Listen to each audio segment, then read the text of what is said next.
नाविन्यपूर्ण आणि पारंपरिक रेसिपीसाठी प्रियाज कुकिंगला सबस्क्राइब करा, बेल आयकॉन क्लिक करा, त्यामुळे येणाऱ्या व्हिडिओचे नोटिफिकेशन तुम्हाला मिळतील। मेथांबा बनवण्याकरता 3 कैऱ्या घेतलेल्या आहेत। त्याचा मागचा भाग आपण काढून घेऊया। अगदी तोंडी लावण्यासाठी हा मेथांबा खूप छान वाटतो। तसेच याची वरची साल काढून घेते आहे, त्यामुळे खाताना सोयीस्कर पडतो हा मेथांबा। तिन्ही कैरींची मी साल काढून घेतलेली आहे। याची बारीक असे काप करून घेऊया। 3 कैऱ्या मी बारीक चिरून घेतलेला आहे, वरची साल काढून घेतली होती।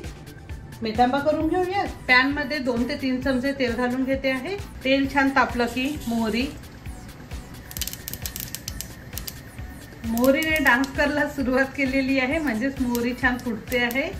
अर्धा चमचा जिरे, त्यानंतर 1 ते 1.5 चमचा मेथी दाणे, पिवळी मेथी, त्यानंतर यातच मी कैरी घालून घेते आहे। हा उन्हाळ्यामध्ये अगदी स्पेशल असतो आमच्याकडे तरी, कारण प्रत्येक भाजीला चव वाटत नाही आणि उन्हाळ्यामध्ये खावंसं सुद्धा वाटत नाही, पोटभर जेवावंसं वाटत नाही। अशा वेळेस हा मेथांबा खूप उपयोगी पडतो, त्यामुळे जेवणाची चव दुप्पट होते। त्यानंतर अर्धा ते पाऊण चमचा लाल तिखट, त्यानंतर 1 चमचा धने पावडर, अर्धा चमचा जिरे पावडर एकत्र मिक्स करून घेऊया।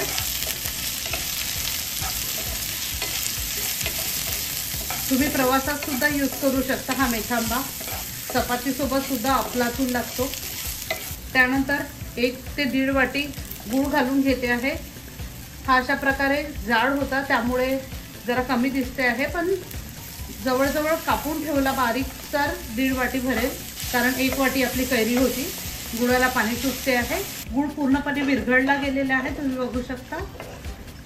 अगदी मस्त आंबट गोड तिखट चवीचा आपला मेथांबा, कारण यात गुळ पण आहे, कैरी सुद्धा आंबट होती आणि लाल तिखट सुद्धा आपण यात घातलं होतं, त्यामुळे अफलातून लागतो। वरून चवीनुसार मीठ एकत्रित मिक्स करून घेऊया। यावर झाकण ठेवून 5 ते 7 मिनिटं शिजू देऊया आणि प्लेटिंग करून घेऊया। 5 ते 7 मिनिटांनंतर झाकण काढून बघते आहे।